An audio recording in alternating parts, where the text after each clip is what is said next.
네, 오늘 성경 말씀 보시겠습니다. 이사야서 45장 1절부터 8절까지 말씀입니다. 여호와께서 그의 기름 부음을 받은 고레스에게 이같이 말씀하시되 내가 그의 오른손을 붙들고 그 앞에 열국을 항복하게 하며 내가 왕들의 허리를 풀어 그 앞에 문들을 열고 성문들이 닫히지 못하게 하리라.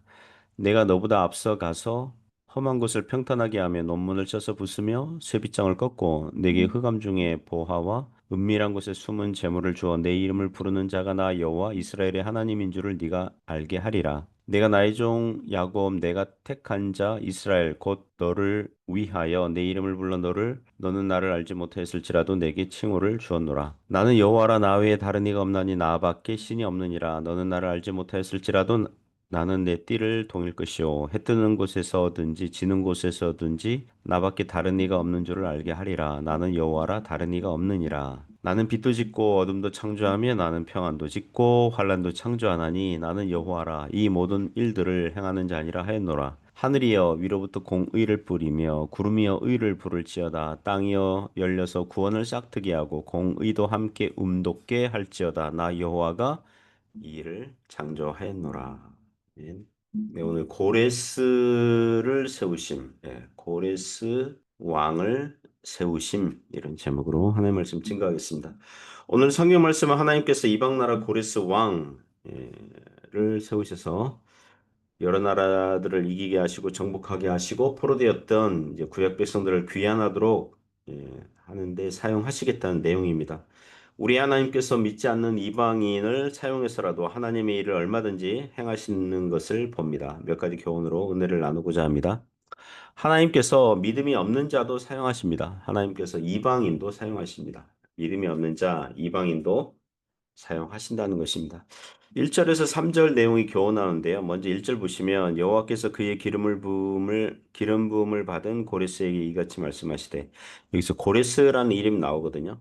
이사야서에서 고레스라는 이름이 여기서 이제 구체적으로 나옵니다. 고레스 왕은 이 바사 제국, 그러니까 바사 이제 한자로 바사고요. 우리 세계사 시간 배울 때 페르시아죠.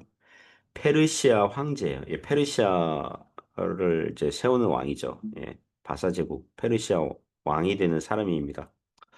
성경학자들마다 당시 이사야가 예언하던 시기보다 150년 또는 200년 후에 나타나게 될 사람이에요.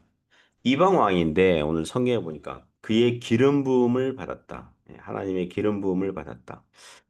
그 구약에서 기름 부음 받았다. 그럼 직분 그러면 왕, 선지자, 제사장. 그것도 이스라엘 안에서거든요. 이스라엘 왕, 이스라엘 안에서 선지자, 이스라엘의 제사장을 얘기하는데 여기 고레스는 하나님 믿지 않거든요. 근데 기름 부음을 받았다.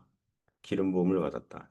기름 부음 받았다는 것은 하나님께서 어떤 일을 위해서 세우셨다. 예. 하나님께서 하실 어떤 일을 위해서 세움을 받았다. 이런 뜻입니다. 그래서 고레스 왕은 그 후에 바벨론을 멸망시키고 당시 바벨론에게 포로되어 끌려왔던 유다 백성들 약 7천 에스라서를 보면 약 5천 명 정도가 이제 고향으로 돌아가도록 명령했고 고향에 가서 성전 건축 또 예루살렘 성 건축하도록 명령을 내리게 돼요.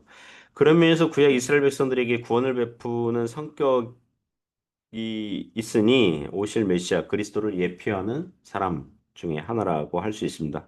하나님께서 얼마든지 이방 나라 왕이라도 신앙이 없는 사람이라도 하나님의 일에 사용하실 수 있다는 것을 보여주는 것입니다. 자, 고레스가 등장해서 어떤 일을 합니까? 1절 계속 보시면 내가 그의 오른손을 붙들고 하나님께서 함께 하시겠다는 운유적 표현이죠. 그 앞에 열국을 항복하게 하며 고레스가 많은 나라들을 정복할 거라는 거예요. 예. 고레스는 바사 제국의 패권을 잡고 메데 나라를 정복하고 고레스를 반대하던 루디아 왕국, 지금의 터키에 있는 루디아 왕국을 정복하고 아수르, 애굽 많은 나라들을 정복할 거죠. 내가 왕들의 허리를 풀어 이 허리를 푼다는 것은 적국의 왕이 허리춤에 그 무장 허리띠 또 무장을 딱 이렇게 묶었는데 그걸 풀어버리면 그게 흘러내려 가지고 다리에 엉켜서 걷지도 못하고 그런 상태를 연상케 하죠. 그렇게 그들을 이제 무장 해제하실 거라는 거죠. 무장 해제시켜 버릴 거라는 거죠. 그 앞에 문들을 열고 성문들이 닫히지 못하게 하리라. 이게 다른 나라들이 요새 성문문을 꼭꼭 잠갔어도 고레스가 다 부셔버릴 거고 쉽게 함락할 거라는 것입니다. 특히 그 다니엘서 5장에 보면 바벨론이 이제 함락당할 때 당시 바벨론 왕 벨사살이 음주감에 빠져가지고 성문도 닫지 않은 채로 방치하고 있다가 이제 메데바서 연합군이 이제 쳐들어와서 쉽게 함락당한 적이 있습니다. 그것도 하나님의 섭리인 거죠. 2절 3절 보시면 내가 너보다 앞서가서 험한 곳을 평탄하게 하며 논문을 쳐서 부수며 쇠빗장을 꺾고 내게 흑암 중에 보화와 은밀한 중에 숨은 재물을 주어 내 이름을 부르는 자가 나 여호와 이스라엘의 하나님인 줄을 내가 알게 하리라. 하나님께서 고레스와 함께 하시겠다는 말씀이죠. 하나님께서 함께 하시는 인생들은 쉽고 평안할 거예요. 하나님께서 앞서 가셔서 험한 곳을 평탄하게 하시고 논문을 쳐서 부수시고 쇠빗장을 꺾어주시면 뒤따라가면 되거든요. 하나님께서 행하신 발자취를 이제 뒤따라가기만 하면 되거든요. 시편 1편 그 3절, 시편 1편 3절에 보시면 여호와 율법을 즐거워하는 복이 있는 자를 시냇가에 심긴 나무에 비유합니다. 그는 시냇가에 심긴 나무가 철을 따라 열매를 맺으며 그 잎사귀가 마르지 아니함 같으니 그가 하는 모든 일이 다 형통하리로다. 그가 하는 일이 모두 다 형통하리로다. 하나님께서 함께 하시면 그 하는 모든 일들이 다 형통하게 될 줄 믿습니다. 그리고 그 고레스 왕의 그 스토리를 보니까 당시 그 보물, 금은 보화가 많은 나라가 이제 바벨론 그리고 그 루디아 왕국이었다고 하더라고요. 그 두 나라를 정복하고 얻은 금은 보화로 나머지 전쟁들을 수행하는 데 든든한 여비와 지원금이 되었다. 뭐 이렇게 얘기를 하더라고요. 하나님께서 일도 주시고 재물도 주시면 그 하는 일들이 형통할 수밖에 없는 거죠. 하나님께서 고레스 왕을 세우셔서 여러 나라들을 정복하게 하신 이유가 무엇입니까? 3절 후반절 보시면 나 여호와 이스라엘의 하나님인 줄을 네가 알게 하리라. 고레스 왕이 자신이 승승장구하는 이유가 이스라엘의 하나님께서 예, 이미 150년 전, 200년 전에 선지자를 통해서 예언하셨구나. 상천하제 하나님만이 진짜 하나님이시구나. 하나님이 진짜 하나님이시구나. 예, 인간 고레스가 잘나서 그런 게 아니구나. 하나님께서 세우신 것이구나. 이걸 알도록 하셨다는 것입니다. 그 초대교회 시대에 그 로마 황제 콘스탄티누스 황제가 있었습니다. 그전에는 황제들이 기독교인이 없었거든요. 물론 그 황제가 기독교인은 아니었어요. 그러나 나중에 그 죽기 전에 세례를 받았죠. 세례도 바로 죽기 전에 받았을 정도인데요. 그 황제의 엄마가 기독교인이었어요. 엄마가. 근데 그 엄마는 아버지 왕의 그 아버지 그러니까 왕 부친의 아내들 순위에서 아주 뭐랄까요? 이게 순위가 떨어진 이첩 수준이었거든요. 그런 미천한 출신인데 이제 콘스탄티누스가 왕이 되고 게다가 엄마가 기독교인이고 그래서 엄마를 존중하는 마음이 있었던 차에 매우 중요한 전투에서 꿈을 꿨는데 뭐 이 사람이 진짜 꿈을 꾼 건지 나중에 꿈에는 이야기인지 뭐 하여튼 그런 썰이 있지만 어쨌든 중요한 전투를 앞두고 꿈을 꿨는데 방패에 십자가 표시를 하면 그 전쟁에서 이긴다라는 신탁과 같은 계시를 받아서 이제 부하 장수들에게 이 군사들에게 다 십자가 표시하라 그래가지고 그 전쟁에서 승리하게 돼요. 그래서 기독교에 대해서 호감을 갖게 되고 급기야 그동안 로마 제국이 기독교를 핍박하는 정책을 썼었는데 콘스탄티누스 황제가 밀라노 칙령 주후 313년 밀라노 칙령을 내려서 기독교 집회 자유, 이 기독교뿐만 아니라 다른 종교 다 뭐라고 집회 자유 이게 다뭐 허용을 했어요. 그래서 기독교의 교회에게 일종의 자유를 준 그런 왕입니다. 마치 고레스 왕과 같은 역할을 한 거죠. 하나님께서 역사 속에서 그리고 개인 인생사에서 안 믿는 사람인데 이방 사람인데 그들의 고난을 이용해서 교회를 유익하게 하고 하나님의 선하신 구원의 일에 수종드는 일들을 하게 하실 때가 있다는 것입니다. 그러므로 우리가 모든 사람을 사용하시고 필요 적절하게 쓰심에 경외함을 가지고 하나님 바라봐야 될 줄 믿습니다. 두 번째 교훈은 교회는 하나님을 바라봐야 된다는 거죠. 4절부터 7절에서 내용이 교훈합니다.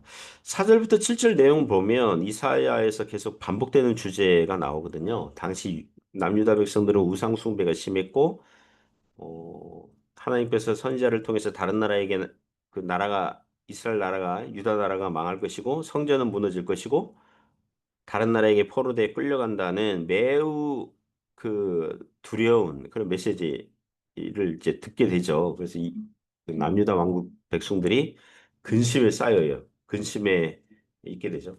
그러나 과거 출애굽 구원 사건과 비교될 수 있는 포로된 땅에서 이방 나라 왕을 통해서 구원받고 다시 고향으로 돌아오게 하신다는 예언을 들으면서 이게 꿈인지 생시인지 이제 분간하지 못하는 또 깊은 또 메시지 듣거든요. 그래서 하나님께서 이 일을 행하시는 분은 오직 하나님 한 분밖에 안 계시다라고 반복해서 말씀하고 있는 중이에요. 왜 이방 왕 고레스를 세우시고 그를 통하여 여러 나라를 정복하게 하셨습니까? 4절 보시면 내가 나의 종 야곱 내가 택한 자 이스라엘 곧 너를 위하여 내 이름을 불러 너는 나를 알지 못하였을지라도 내게 칭호를 주어노라. 이 모든 것을 하나님께서 하신다는 것을 이스라엘로 알도록 구약 백성들로 알도록 5절 보면 나는 여호와로 나 외에 다른 이가 없나니 나밖에 신이 없느니라. 6절에도 강조하며 반복하죠. 해 뜨는 곳에서든지 지는 곳에서든지 나밖에 다른 이가 없는 줄을 알게 하리라. 알게 하리라. 나는 여호와라 다른 이가 없느니라. 그 우상 숭배자들은 가급적 많은 신들을 섬기려고 하지 않습니까? 그들 중에 어느 신이든지 하나 제대로 아다리 걸려가지고 인간의 소원을 들어주면 좋은 거잖아요. 그러니까 하나님도 없고 성경도 없고 진리도 없으니 많은 신들을 섬기지만 실은 진짜 신은 하나도 없는 거죠. 신자들에게 하나님 한 분밖에 안 계시다는 것은 뭐 아니면 도와 같은 확률 게임이 아니에요. 하나님 한 분만으로 충분하고 온전하고 그리고 다 있는 것입니다. 옛날 복음성가 중에서 이런 노래 있잖아요. 세상 사람 날 부러워 아니하여도 나도 역시 세상 사람 부럽지 않네. 하나님의 크신 은혜 생각할 때에 할렐루야 찬송이 저절로 나네. 여러분 세상은 간 것 없고요. 오직 주님만 계시면 우리는 그게 충분한 겁니다. 7절에 보면 나는 빛도 짓고 어둠도 창조하며 나는 평안도 짓고 환란도 창조하나니 나는 여호와라 이 모든 일들을 행하는 자니라 하였노라. 이와 같은 말씀을 하시는 이유는 교회를 위해서 믿는 신자들을 위해서라는 거예요. 하나님께서 빛과 어둠을 만드셨고 평안과 환란도 하나님의 섭리 안에서 허락하신 거예요. 언제 어느 때 그런 일이 발생할지 우리 인간은 몰라요. 그러나 선하시고 자비하신 하나님께서 모든 것이 합력하여 선을 이루시는 줄 믿는 것입니다. 우리 하나님께서는 악한 신이 아니시고요. 심술 많은 신도 아니시고요. 도리어 자기 아들을 내어주시기까지 사랑하시는 하나님이심을 알아야 할 것입니다. 그 하나님 바라보시기를 축원합니다. 세 번째 교훈은 온 세상은 구원의 하나님 바라봐야 한다는 것입니다. 8절에서 교훈하죠. 하늘이여 위로부터 공의를 뿌리며 구름이여 의를 부을지어다. 땅이여 열려서 구원을 싹트게 하고 공의도 함께 움돋게 할지어다. 나 여호와가 이 일을 창조하였느니라. 8절을 보시면 구름과 하늘과 구름과 땅이 등장하죠. 하늘에서 그리고 구름이 마치 비를 내리듯 공의와 의를 뿌리고 부어요. 땅에서는 나무와 식물이 자라도 구원을 싹트게 하고 공의도 움돋게 해요. 하늘과 땅에서 하나님의 구원 역사가 이렇게 난다면 누구에게 지금 듣고 보고 알라는 것입니까? 온 세상으로 보고 듣고 알라는 것입니다. 하나님께서 오늘날 교회로 하여금 이 세상 가운데 두신 이유는 무엇입니까? 신자들로 하여금 이 세상에서 살면서 빛과 소금 역할로 살게 하시는 이유가 무엇입니까? 온 세상 사람들이 보고 하나님, 알고 하나님을 발견하고 영광을 돌리게 하기 위함이라는 것입니다. 그러므로 우리가 성도들이 이 세상에 살면서 부지런히 적절하게 그리고 지혜롭게 복음을 전하고 나타내고 드러내는 삶을 살아야 될 줄 믿습니다. 그런 은혜가 오늘도 있기를 주님의 이름으로 축복합니다. 기도하겠습니다. 하나님 아버지 감사합니다. 상천하지에 하나님 한 분밖에 안 계신 줄 믿습니다. 하나님을 하나님으로 충분하고 만족하고 또 그렇게 감사하며 찬양하며 믿음으로 갈 수 있도록 붙잡아 주옵소서. 또 저희가 부지런히 주님 백성된 표시를 드러내면서 살아가도록 함께하여 주옵소서. 예수님 이름으로 기도드립니다. 아멘.